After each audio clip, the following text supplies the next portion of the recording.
राज्यभरात खरं तर मुंबईत मोठ्या प्रमाणात पाऊस हा पडत आहे. रायगड, ठाणे या ठिकाणी पावसाचं प्रमाण वाढलेलं आहे आणि तिथल्या शाळांना देखील सुट्टी जाहीर करण्यात आलेली आहे. नेमकी परिस्थिती काय आहे?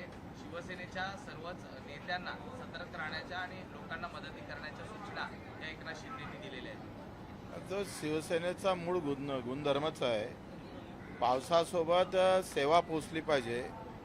निसर्ग जर कोपला तर शिवसेना त्याच्या मदतीला धावले पाहिजे. जिथं आग असेल तिथं पाण्याचा बंब घेऊन जायचा, जिथं पाणी असेल तिथं मदतीचे हात शिवसेनेचे घरोघरी पोचले पाहिजे. या दृष्टिकोनातून शिंदे साहेबांना दिलेलं आव्हान आहे. ते सगळे आम्ही शिवसैनिक म्हणून अतिशय नम्रपणे त्या सूचना आम्ही पाळू. दुसरीकडे शिवसेनेत सध्या घडामोडी घडताना मोठ्या प्रमाणात पाहायला मिळत आहेत. ऑपरेशन टायगर अंतर्गत या ठिकाणी सचिन अहिर तर आलेले आहेत, मात्र आणखी कोणी येणार असल्याची देखील चर्चा ही जोरदार रंगलेली आहे. आता सचिन आला तर त्याची टीम येणार ना क्रिकेटची. त्याच्यानं कसं आहे, हा सत्तेतल्या मित्रालाही झटका आहे आणि सत्तेच्या बाहेरच्या लोकांनाही झटका आहे आणि सचिन सोबत टीम आल्याशिवाय राहणार नाही. पण ज्या पद्धतीने आपला पक्ष वाढतोय, सत्ता बाहेर असणाऱ्यांपेक्षा सत्तेतल्याच लोकांना जास्त धोका वाढत असताना पाहायला मिळतोय. मग खासदार असतील किंवा आमदार असतील, मित्र म्हणून ते सगळेजण स्वीकारून घेणार शांतपणे. त्यांना धोका नाही आहे, कारण त्यांच्यासाठी केंद्रही महत्त्वाचंच आहे. केंद्र मजबूत करण्याचं काम, केंद्र सरकार मजबूत करण्याचं काम सध्या पुऱ्या हिंदुस्थानात फक्त एकनाथजी शिंदे करत आहे.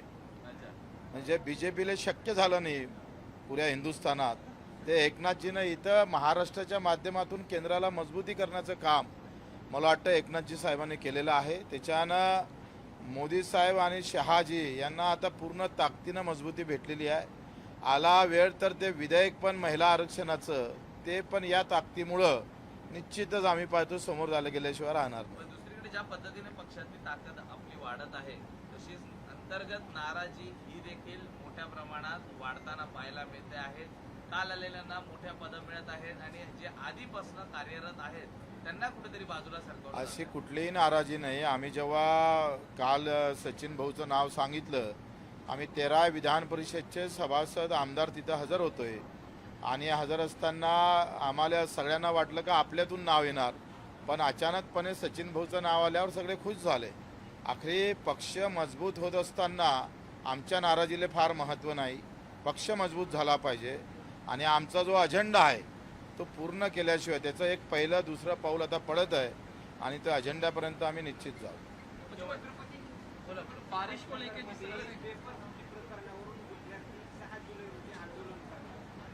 आम्ही त्यांच्यासोबत राहू.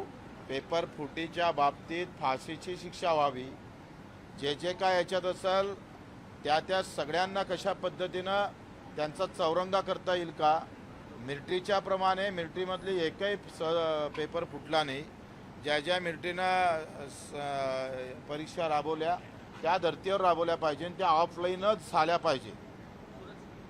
आखरी त्या कष्टकरी, कामकरी, शेतकरी, मजूर, वंचित या लेकरांच्या, यांच्या लेकरांच्या जे काही कष्टाचे स्वप्न आहे ते भंगता कामा नये. त्यासाठी विरोध घ्यावा लागला तरी आम्ही घेऊ. आणि मला असं वाटतं का सरकार निश्चितच 6 जुलैच्या आत या सगळ्या प्रकरणावर तोडगा काढल्याशिवाय राहणार नाही. बारिश को लेके मुख्यमंत्री उप मुख्यमंत्री ने आह्वान किया है कि सब सकते हैं और बारिश ध्यान दें. बारिश देखो, अभी बारिश की तो पहले तो था कि बारिश नहीं आएंगी, अभी आ रही है तो बहुत अच्छा है. तो भी विदर्भ में बहुत कम, उसमें जो होना था उतना नहीं हो रहा है. यहाँ जो अभी बारिश का वातावरण निर्माण हुआ है उस माध्यम से हमारे सैनिक, शिव सैनिक जिस तरह से काम में आते उसी तरह से एकनाथ शिंदे साहब ने जो आह्वान किया उसको हम पूरे तरह से, हमारा शिव सैनिक जो है वो पूरे तरह से काम करेगा, लोगों को सेवा देने का काम करेगा, उनको मजबूती करेगा. कहीं अगर आफत निर्माण होती है तो पूरा उसके साथ खड़े रहेंगे. आपने कहा कि उप मुख्यमंत्री केंद्र को मजबूत करने के लिए है, इस तरह से देखो केंद्र तो मजबूत किया है ना. शिंदे साहब ने अभी 6 खासदार वहाँ लेकर जो मजबूती आई है वो पूरे हिंदुस्तान के अंदर शिंदे साहब ने दी है. और ये मजबूती का केंद्र को जो फ़ायदा होगा उसका जरूर उसका रिजल्ट भी अच्छा आएंगे। जब सचिन अहिर गए पार्टी में तो आदित्य ठाकरे का बयान आया कि ऑपरेशन टाइगर नहीं ऑपरेशन देवेंद्र फडणवीस है, इस तरह से बयान दिया था। देखो ये कितने यानी दुर्दैव की बात है कि किसने हमारे आमदार फोड़े, उसका क्रेडिट देने का भी काम आदित्य ठाकरे जी कर रहे हैं। ये तो सबसे दुर्दैवी बात है। यानी वो शिंदे साहब ने फोड़ा नहीं, देवेंद्र जी ने फोड़ा, ऐसा बोल के उनको उन्होंने जो बात रखी है ये बहुत दुर्दैव की बात है। बल्कि उन्होंने उनका भी निषेध करना था, वो कर नहीं रहे।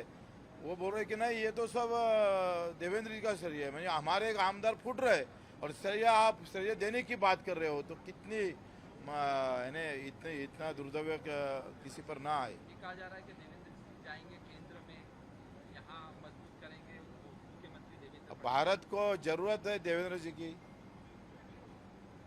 देवेंद्र जी भारत के सरकार, भारत के लिए उनकी जो स्टडी है, उनका जो अभ्यास है, उनकी जो काम करने का तरीका है, वो देश पे उसका अगर देश पातळी पर अगर गए वो देश के सर, तो जरूर उसका फायदा होगा देश को। उद्धव ठाकरे कहते हैं कि वो प्रधानमंत्री बनेंगे, हमारा समर्थन है, देवेंद्र फडणवीस प्रधानमंत्री बनेंगे। बिल्कुल, बहुत अभी तो यानी लाइन पे आ गए ना। देवेंद्र फडणवीस को अगर उनका पाठिंबा मिलता है तो मतलब शिंदे साहब को मिलना है, तो लाइन पर आ गए।